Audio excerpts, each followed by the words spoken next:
Welcome to the Aotearoa Rugby Pod. After a big weekend of Super Rugby, the opening round, including a classic clash between the Crusaders and the Chiefs, another couple of goodies as well. Six Nations, good action there. Scotland getting up, Italy blowing it. Plenty to talk about from those games as well. Aupiki kicks off this coming weekend. We'll do a bit of a preview. Of course, we've got our tipping comp that we want you to come in on, and your emails have had plenty come through this week, some colourful ones as well from the YouTube comments section. So before we get into Aotearoa Rugby Pod, once again, let me introduce the boys. Bryn Hall, coming out of Japan, and after picking the Crusaders third last week, copping a little bit from his old mates.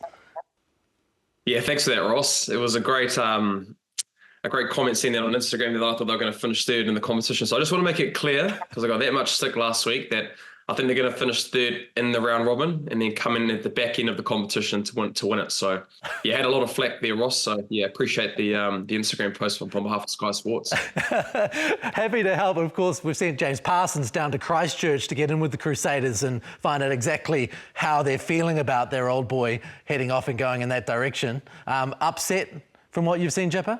Yeah, there's a few sour people walking around here, and they brought Matt Tamura in, after his Rebels comments, and they just got him to speak to the lads and talk about the emotion of Bryn Hall, just really saying, I'm just not up to it. Well, they gave it a solid crack. You got to give it that to them. That second half effort, considering what their team looked like with injuries, etc. Bryn, to come back into that game against the Chiefs, that was a gutsy effort.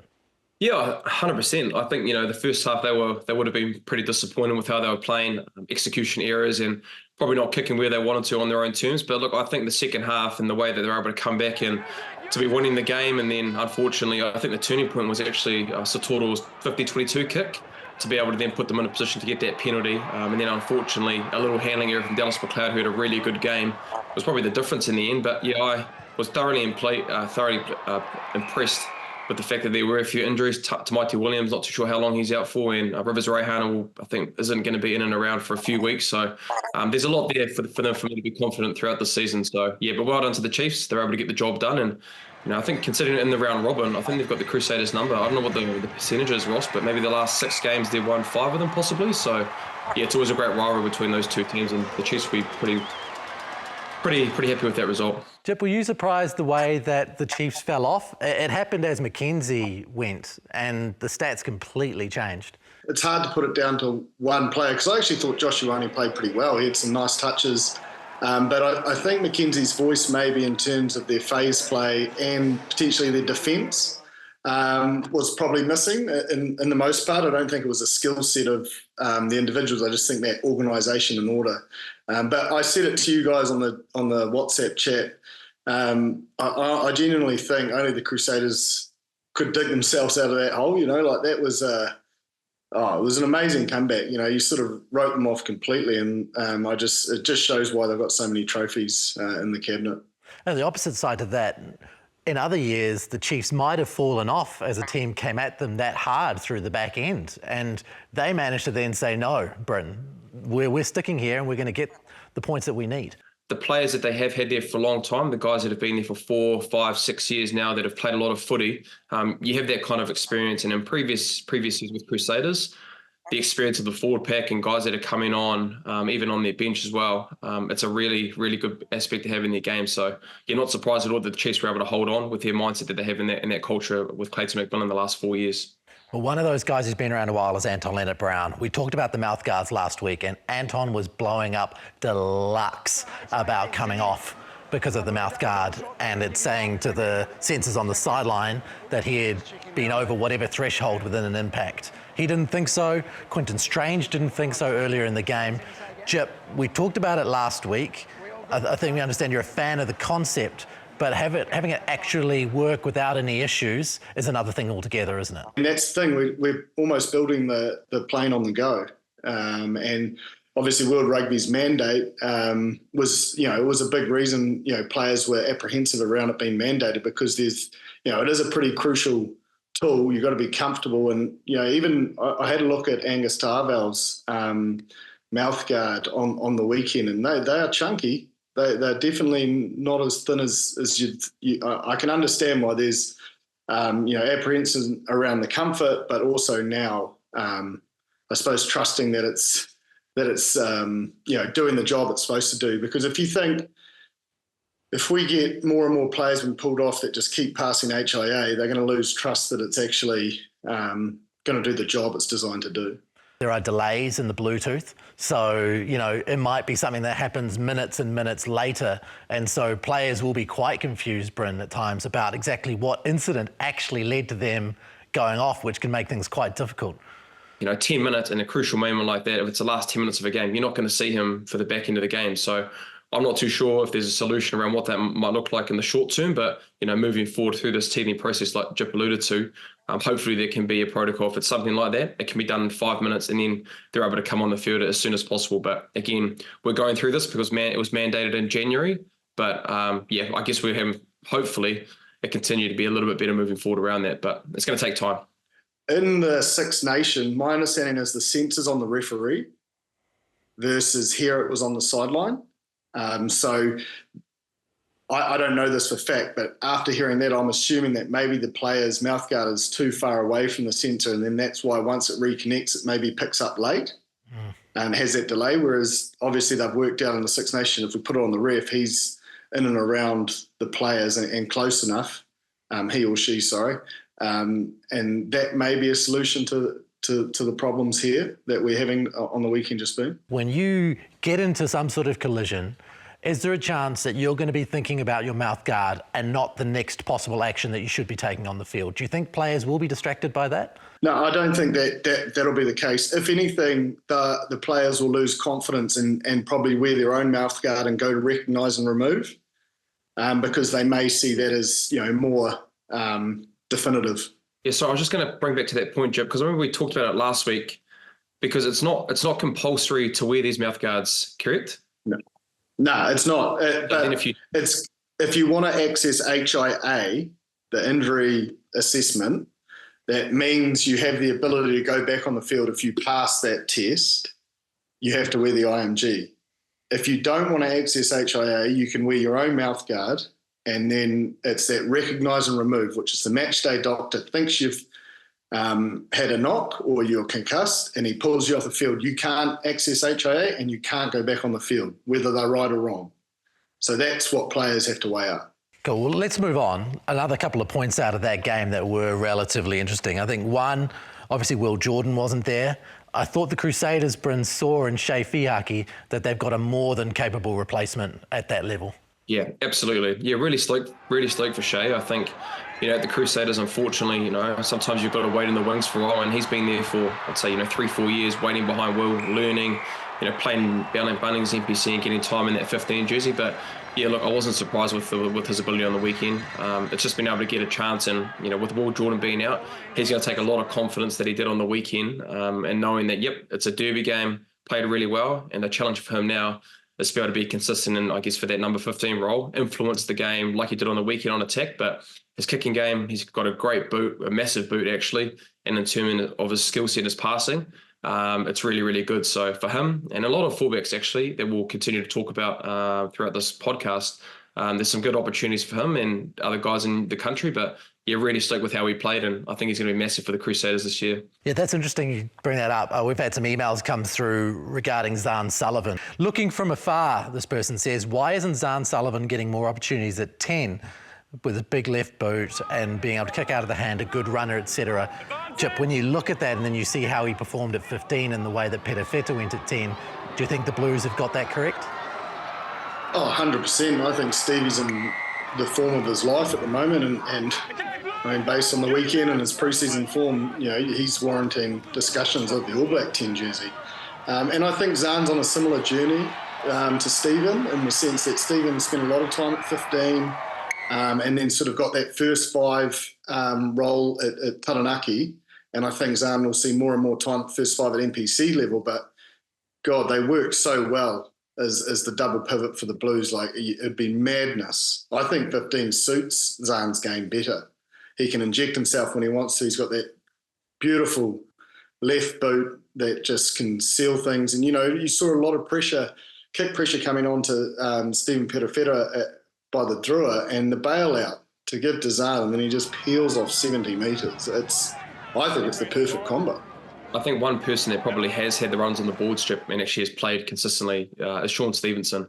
And you're talking around pairings, you've got, Damian McKenzie and them working in tandem for that 10-15. So, he's probably the one guy that has been able to play a lot of footy at 15, has played in big moments, hasn't been selected for the All Blacks, has come back in a final and played really well. So, he's probably one guy that I think has the runs on the board that, obviously throughout the season, there'll be more guys that will consistently play more minutes and to be able to stake their claim. But, Sean Stevenson, with the seasons that he's had, especially the last year and even the year before to now, he's probably one guy that I would think, with Will Jordan being injured, that would be the starter right now, in my opinion. I suppose, Bryn, the other thing is that Peter Feta could well be the backup at fullback if you're thinking about McKenzie at 10.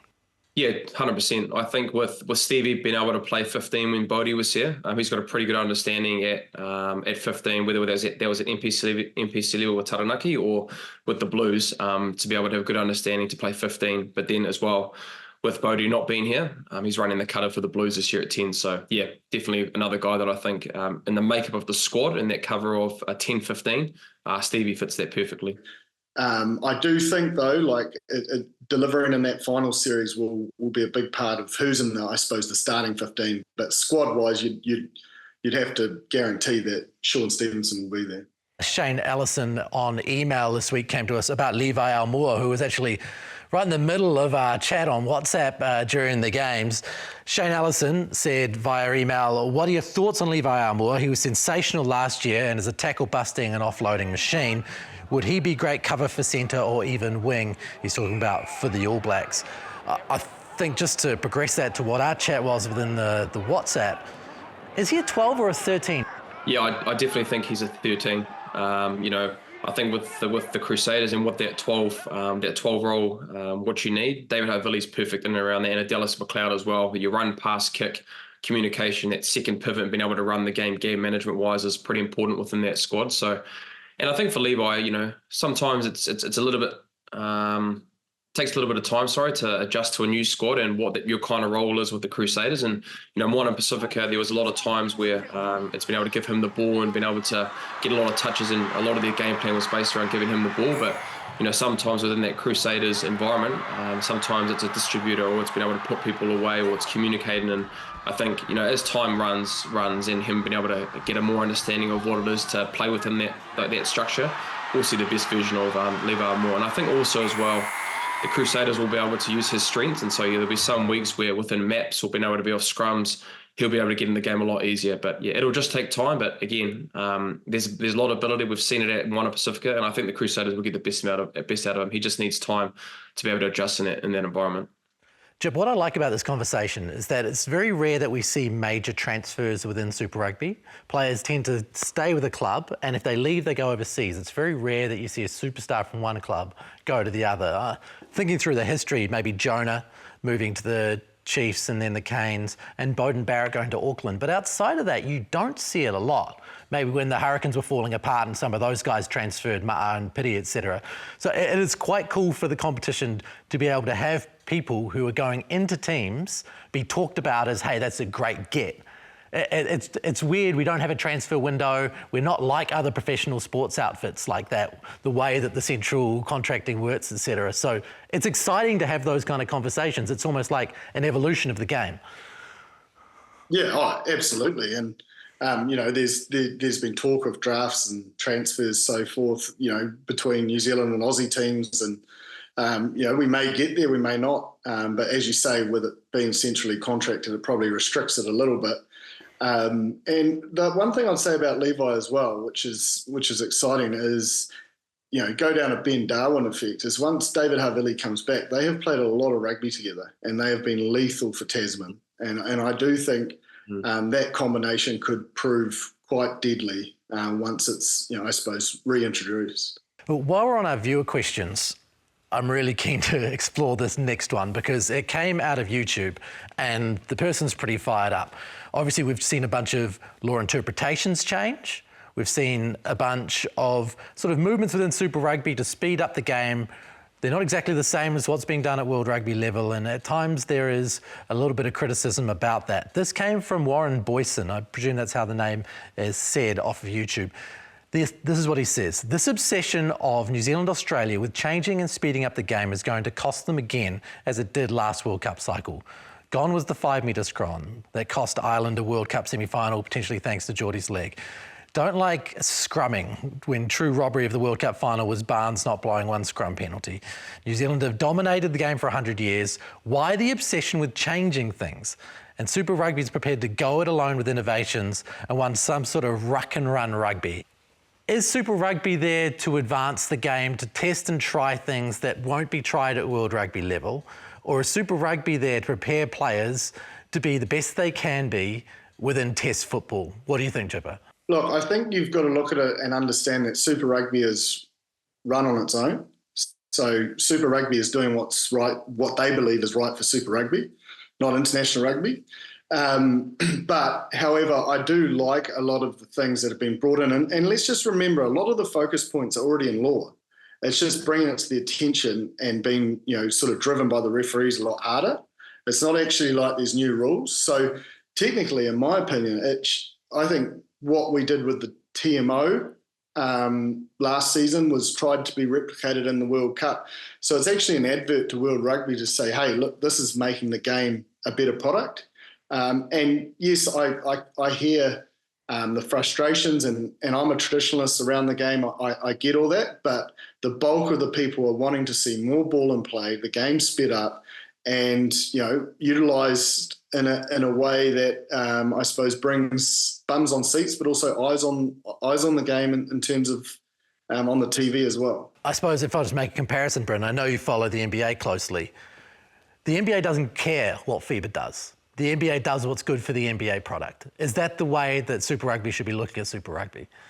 Well, I think it's always great to be able to think about how we can be better as a product. And I think for Super Rugby Pacific, there's one law that we would have loved to have had put in the Rugby World Cup, which was the red card law. Look, what we were able to do at Super Rugby Pacific there, and you still get an element of being able to take advantage of having 20 minutes of someone off, and the team are able to attack with that. But it takes away from, you look at the World Cup, and I know, the South Africans and the Northern Hemisphere, we're thinking like, oh, it's just because the All Blacks lost. It's not. It's just being able to say, we want to be able to have a product when all eyes are on. It's good to watch, and it's 15 on 15, and it's 15 on 15. And another example of that is the law around the Giteau law. No, sorry, not the Giteau law, the Pont law. I think that's watching that game a few weeks ago and seeing that, it wasn't great to watch. You could even hear the fans on the sideline as well booing or cheering or blowing whistles because of what was happening. So it's not like we're changing a line out or a scrum and those things that you still need parity to be able to win games. You still have to do that within the Super Rugby Pacific, but it's been able to speed up game and I guess making the ball and playing it more exciting to be able to use an attacking brand of rugby. Because I think at this moment in time, defenses are so good now, being able to slow down the ball. It's coming back to then if you can't attack, you're kicking the ball away, and then being able to take away the ability of guys that can win games or being able to show that attacking prowess that a lot of players can do. He carried on in his question, Jip. I quite enjoyed this. I thought you might like this. If a pushover maul try doesn't give you the same thrill as a fullback cutting through the line and dotting down under the post, you're not a Union fan and you should watch league. As I said, I'm a traditionalist and I love the traditional aspects of our game, but I'm also a realist, and it won't stand the test of time if we don't make some adjustments. Rugby has been evolving since back in the day. Numbers are changing. Number of people in the field are changing. Wingers are throwing into lineouts, turned into hookers. It's not a game that's ever really been static. It's not like football where the rules have been the rules outside of, VAR for such a long period of time. We're constantly tinkering this thing, and that's kind of the good and the bad part about rugby, right, Bryn? Well, 100%, and I think for our competition as well, you'd have to think that the competitiveness, and you look at the Six Nations or the Northern Hemisphere at the moment of their competitions and being really competitive.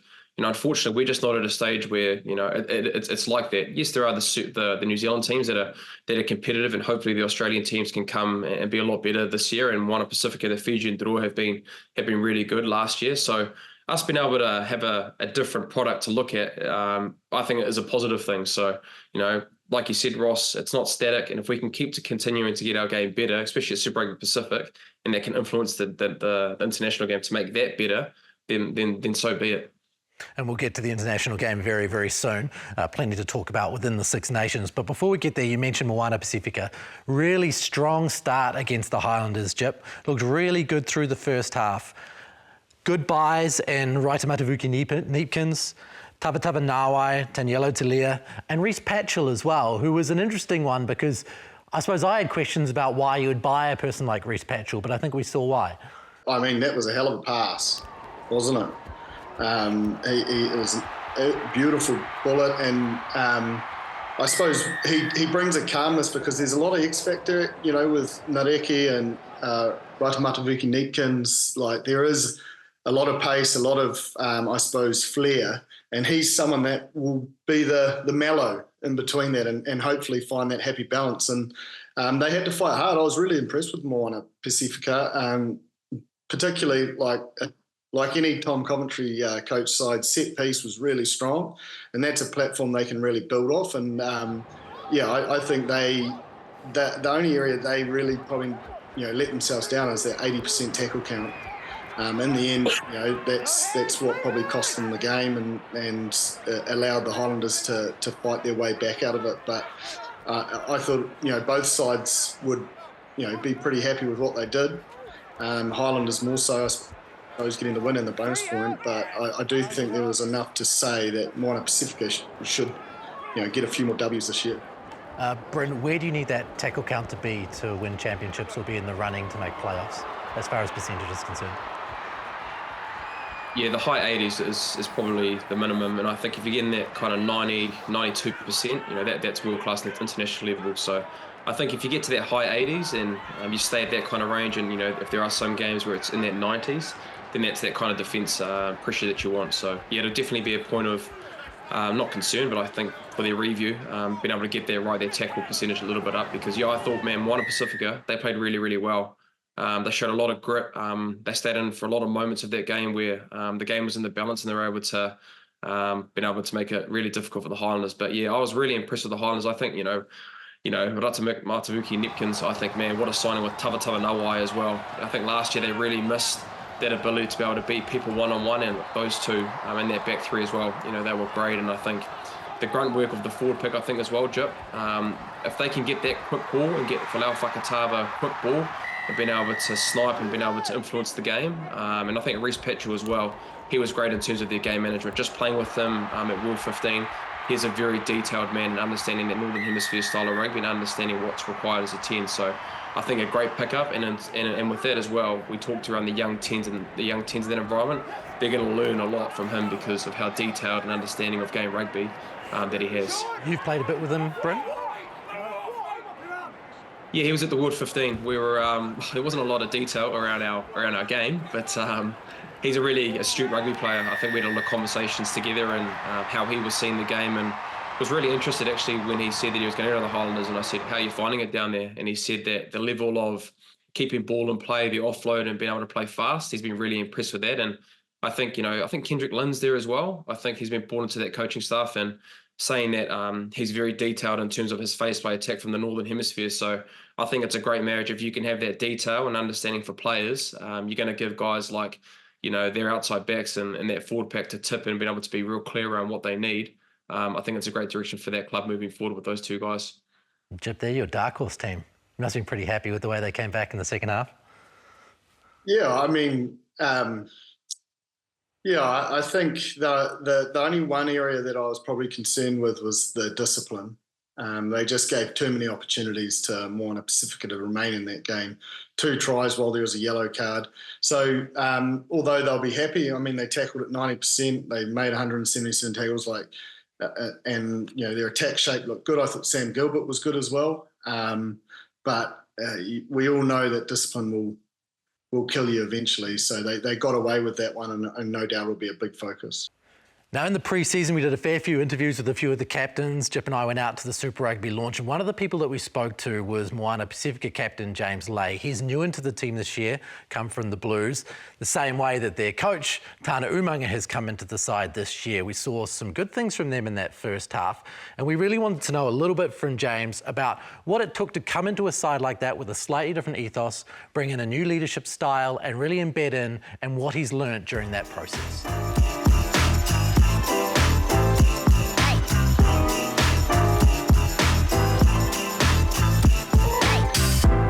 Very happy to have a fellow former Blues front row. Yeah, that's it. A similar height, all these locks and blind sides. You look like a dwarf. Yeah, he wants to put his arm around you. Like, it's actually pretty hard for him not to do it. That's where I feel comfortable. Let's get you tight grip. Hey, mate, Moana Pacifica, obviously new team for you. A team with a completely different ethos, I suppose, to almost every other team that you've been in. What's it been like to adjust, and how enjoyable has it been to become part of Moana Pacifica? Yeah, it's been a bit of an adjustment, to be fair, but I've played for Samoa before, so I understand the Pacifica side of things. We always say with Pacifica teams, it's the people's team, so the culture sort of takes care of itself, and I think the biggest growth in our team is teaching these young individuals how to be professionals each day. How we can bring them up to speed in terms of their learning and being able to execute on game day. So that's the biggest thing. You speak about the standards of professionalism. I've got a little bit of a man crush on your forwards coach. He turned my game around massively. How's his impact, Tom Coventry, on those young players? Yeah, he's great for the young boys.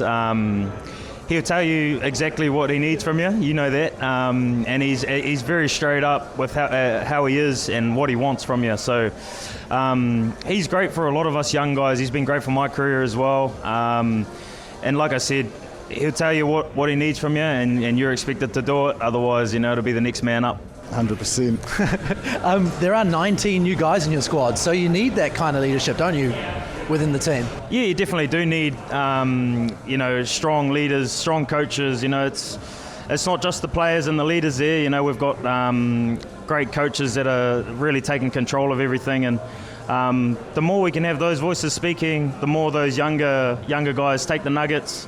Hopefully hold on to some things and learn things each and every day. What things happen in this club that don't happen anywhere else that you have played? Yeah, it's definitely, the inner realm, very special. We start all of our days with prayer and Peselotu, which is, usually like a hymn, which is really special. And then, a lot of our things that we do, all revolve around being happy, because we all know that a dangerous Pacific Islander is one that's happy. So, and you'll see that across all the teams. You usually see the Pacifica boys. They're very light-hearted even on the field. Sometimes they joke when you're not meant to be joking, but they still ball out when they need to as well. So it's a weird dynamic how it's something you don't really need to work on. The culture, it's always there, but the things we need to work on are the knowledge of the game and getting into our books and knowing our game plans and things like that. So you put a little bit more energy into that. But I hear that you've gone up to his area, North Harbour, and you guys have flashed it out. You guys got a hell of a facility at the stadium. Yeah, it's unreal. But it's probably goes along with everything that's changed this year. New coaches, quite a lot of new boys in the team, and then obviously you need world-class facilities to operate in this competition. If you don't have that, you can't rock up on game day and play good games of rugby. So, having the professional setup only just shows the boys how to actually come in, see all the right equipment, do the right things, be a pro rugby player 24/7, and that's what it's all about. The weight room used to be a hospitality area. Do they still have the bar in the corner? Yeah, they've still got a bar there. We haven't used it. Protein shakes in the corner. Yeah, protein shakes straight out the tap. Yeah. Fair. It's probably a health and safety issue having beer and a weight room in the same place. I don't know if the fridge will be full. Okay, before we go, a few quick questions for you. Toughest guy you've ever scrummed against and why? Toughest guy I've scrummed against is probably two. First one would have to be in France, a guy called Paul Aloamil. He plays for Stade Francais. He's just, tough. He gets into some odd shapes and he just explodes through. It's pretty damn tough. And then the other one would have to be Nipple. He's just, pretty bloody strong, and when you're doing it every day, back when I was at the Blues, it's...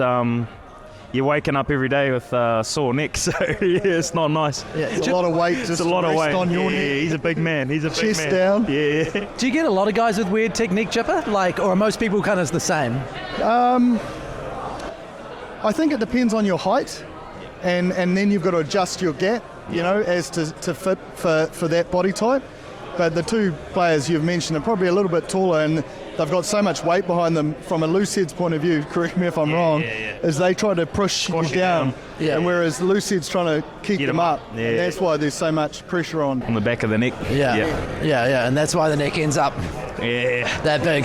Yeah, that's why we don't have neck. Yeah, I think it goes shoulders, traps, head. Yeah. No neck. Yeah. But I suppose you know now, do you? Because you've obviously had some video analysis. You know if you're coming up against a weird bloke who's going to put you in strange places. Yeah, I think you do the work during the week and you're able to work out what each individual does. But obviously on game day, it's a spanner in the works to change up the picture, and that's the thing that you got to learn on the go. Yeah. The back five's so important though. Like, people don't understand how many variables go into a good scrum. Like, it's not a one-on-one thing. Like, you've got to work with your hooker, then you've got to get the trigger from your 8, and you need that, I suppose, that connection all the way through so the weight transfers. Yeah, a whole lot of connection. And like Jipper said, a lot of people say like the tight head always the cornerstone of the scrum, but man, if the hooker's nailing like your gap management with the individuals you've got in terms of height and width and whatnot, then it makes your job a lot easier. There's nothing worse than having a big gap or something if you're a short fella and you've got to dip into things. So he's very key for us. Some solid scrum chat there for you, Jip. You would have enjoyed that. He seems like a smart rooster. He's a man that speaks a lot of sense, isn't he? He's very sharp on the field and he's very sharp off it. And I wish him all the best, because it was a very authentic chat, wasn't it? He was realistic about the challenge that was ahead of them, but not daunted by it. So I think it's a great decision from Tana and Tom and co to make him skipper, and they'll know him really well, obviously coming from the Blues, all three of them, so they know what he's about. And leading a team that you've never been in before, that is an interesting thing to do, to come straight in and lead. I mean, you've been in sides where you've been there the whole time. How much of a challenge do you think that would be? He would have earned the respect over the preseason, and I think he is a natural guy everyone sort of, glues to, and he's not foreign to those players in that side either. Obviously played a bit at NPC level with them. So I think it's a natural fit. The one thing is, someone's a good leader when they say, look, I don't want to come in and just be given captaincy. Like, he was real considered and he wanted to earn the right and earn the respect before that was announced. So I think it shows that he is the right fit. We'll keep rolling those interviews out for you over the next few weeks with the different captains from Super Rugby. Please get in contact with us over the next little while as well. I want to keep going into your questions. Aotearoa Rugby Pod at sky.co.nz. Get into those YouTube comments. We'll continue to answer that. Now, one of the comments that we got throughout this week was, where was all the Six Nations coverage? There was so much Super Rugby. So here you go. Got some Six Nations coverage coming your way. We're waiting for the games to go. Less preview, a little bit more review from us along the way. Jipper, you love Scotland. You've been talking about Scotland for a couple of years now. You've been saying they've got all this potential and they just need to get it together consistently. 30-21 over England. That's become a thing that they've done consistently. What is it about the matchup between these two teams that favours Scotland so much?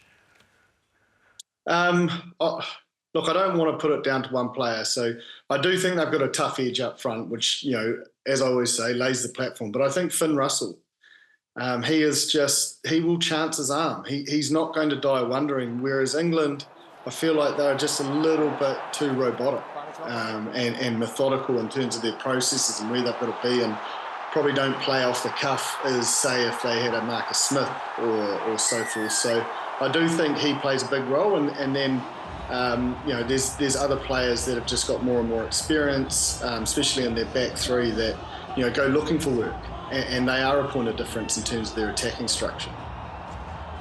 That X factor they've got, Bryn, is pretty damn good. Oh, look, Van der Merwe, I think he loves playing England. I think last time they played, he got pretty close to getting man of the match. But yeah, look, I think Finn Russell, he's just, you could arguably say he's the best 10 in the world at the moment with what his skill set is, and I guess playing test matches like he did on the weekend. And that's not to say that he had it his own way. I think the few times he tried to put kicks in, but there was a bit of pressure. But I guess the most thing that I was impressed about Scotland, we've talked around a lot, is that in games where they need to win, they haven't been able to get the job done. And you look at that first 20 minutes, they didn't have things their own way at all. They were making uncharacteristic mistakes. England were putting pressure on them. They scored a very good first set piece try to start off the game to be up 7-0 early doors. But they found a way, and fortunately, I think the greatest thing they did for this game was that they took the opportunities. whereas in the past they haven't been able to take their opportunities in big moments, and they were able to do that. So Van der Merwe scores a hat trick, but they were constructed very well, and they took their opportunities to put the points on England. I think, to come back to Jip's point, England don't have that ability, I believe, that can score a lot of points. They have a lot of hard effort areas. They have the box kicks that they try to be able to build pressure off, whether it's at set piece as well. But there's just not a fluidity that has like a Scotland does with their attacking ability, and I guess the expected that they do have. So, yeah, really, really stoked for Scotland. And so it was great to see them get over the line and been able to continue that dominance against England that they have the last few years. Brendan, just on the back of that, when you said it didn't all go Finn Russell's way, I think that's my point, is he chances his arm. It isn't always going to go his way, but he pulls trigger, whereas I feel like England don't give themselves the opportunity to make a mistake.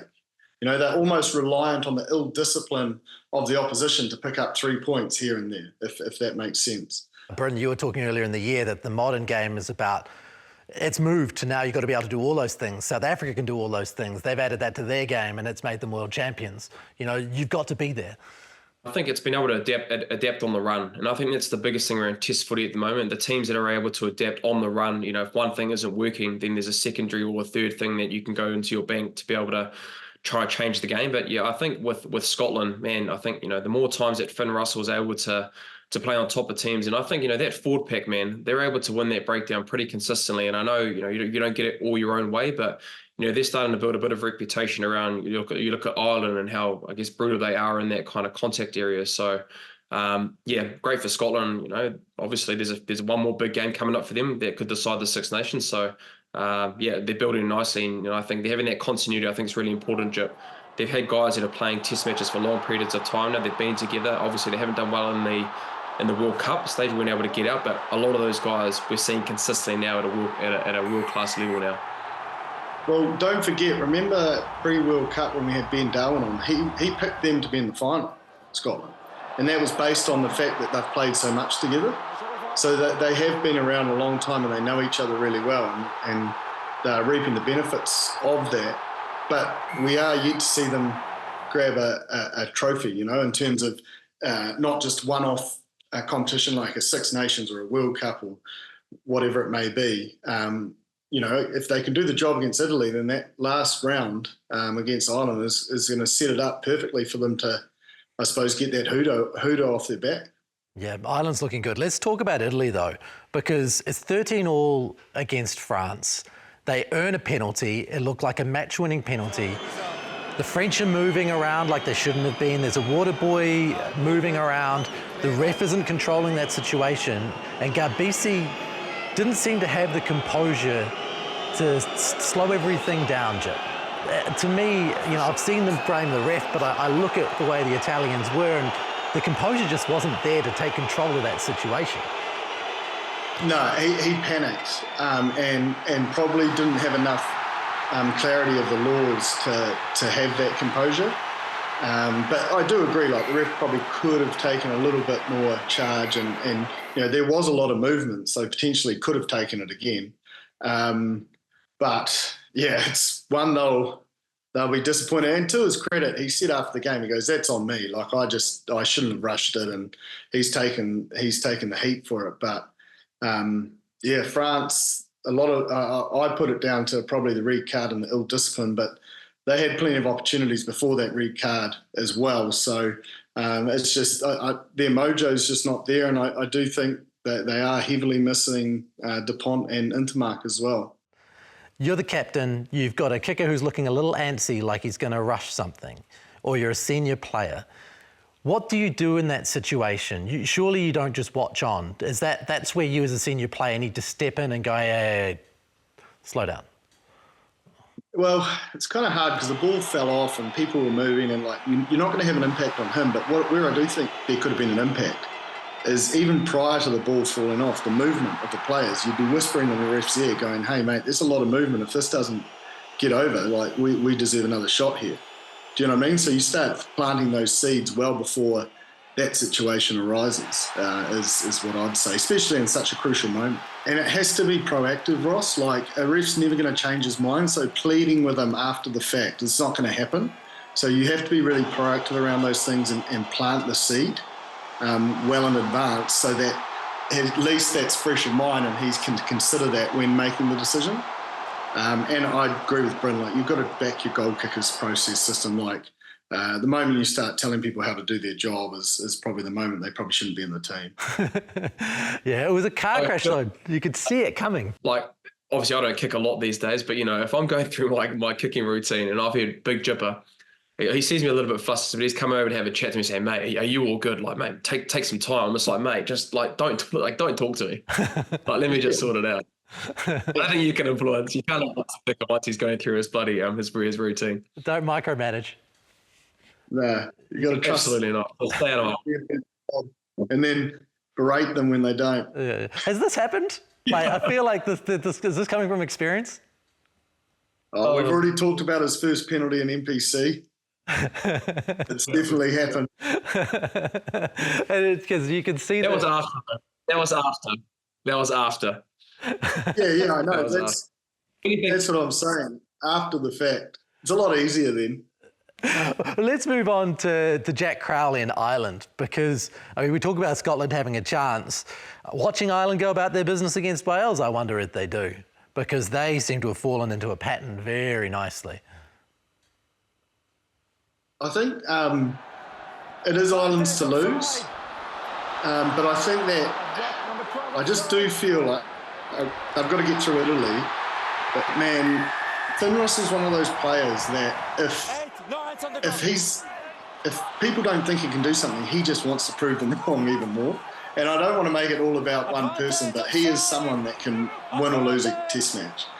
And I truly believe it's Ireland's to lose. Like, they're the best team. There's no doubt about it. I've shown it. But if we can take it to that last round, I think it will be a lot harder than most people will be expecting.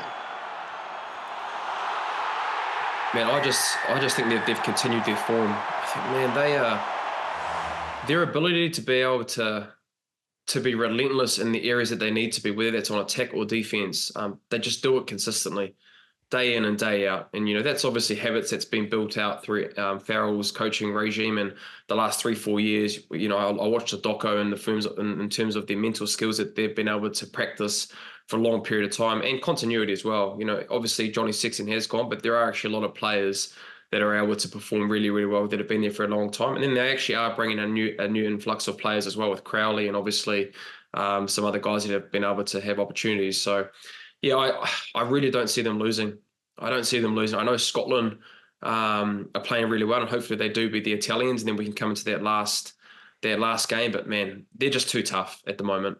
They are playing a brand of footy that is hard to beat. Their mental resilience in terms of attack and defence and what's required is at an all-time high. And, they're going to be very, very hard to beat. I think as well, like, if you use Ireland in comparison to France, both have lost their pinnacle player.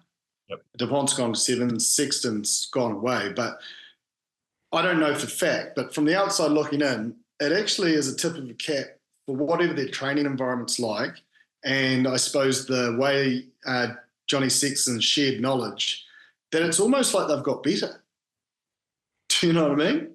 It's like they've just slipped in like a glove, and that'll have a lot to do with Farrell and the environment that he's got going there in terms of the opportunities that these guys that aren't starting get at training. But I do think there's an element of you know, the way Johnny Sexton has shared information to allow them, these players, to step into the, you know, pretty big shoes to fill, and they're doing it in their own way as well. They're not trying to be Johnny Sexton. They're literally doing it in their own way. Let's move from an intriguing Six Nations through to Super Rugby Aupiki.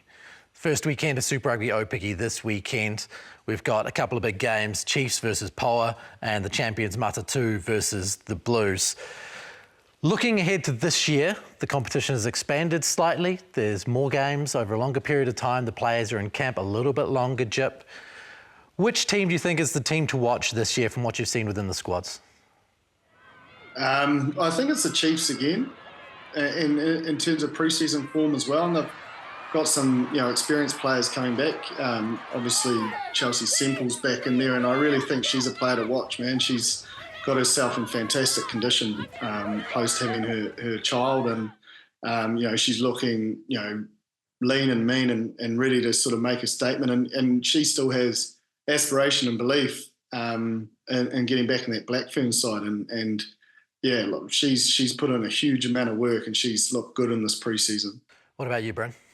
We talk about recruitment, having, Steinmetz, and now I think, Renee Holmes is a big one for them and a big loss for Matatu. I think the way they're recruited, and I guess, the ability that that group has depth-wise, I think they'd be the favourites. But, Matatu have that championship pedigree with, being defending champions, and I think with also a lot of those girls playing in for the Canterbury team, you can never say that they won't have a chance to win it. So I'd say the Chiefs, and I think Chelsea Semple was one name that I had, Jip, obviously with James Semple as well, but she's working really hard behind the scenes, and I think what she has and what her skill set is going to be a player to watch. But I think also Niall Williams, you talk around superstardom, and I guess with Ruby Tui that's come through that Sevens program, and I think having Niall Williams in that Blues squad, it's going to be great to see her development playing 15s, which she hasn't played for a very long time. So she's been in and around playing NRL with the Women's League, and then I think with her pedigree at Sevens, it's going to be great to see her be able to play Blues for the Blues this year.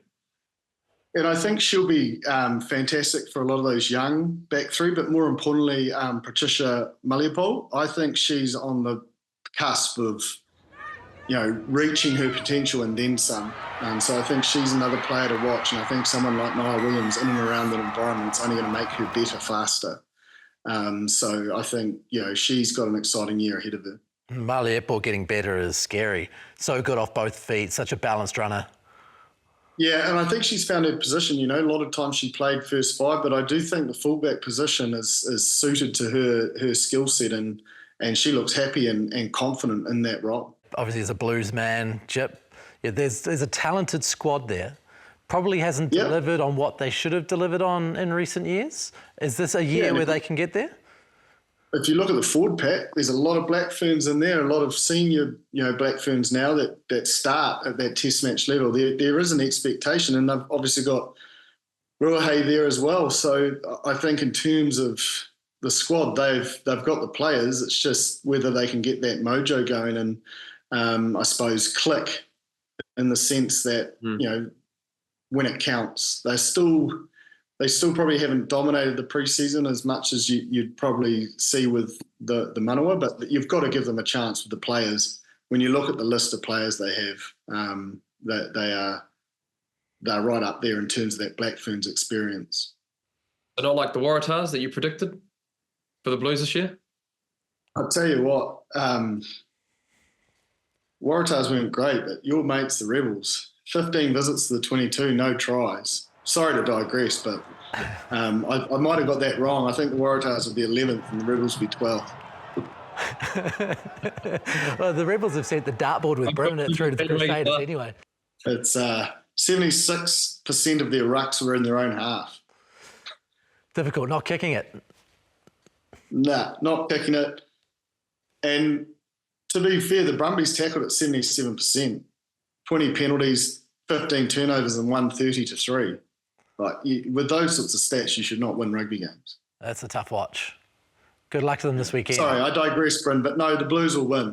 All righty. Okay, let's move on then to Super Rugby Tipping. Please join our Super Rugby Tipping League, tipping.super.rugby. Go to the Aotearoa Rugby Pod League and come join us. 150-odd of you did last week. Please, everyone, come in and join us in that tipping league. Let's move on to the games this weekend. A few to go. Highlanders versus the Blues. All of them, of course, at the Super Round in Melbourne. So the Rebels are the team with the advantage this weekend. Highlanders v Blues, Chipper. How do you see that playing out? Blues, but it's going to be tight.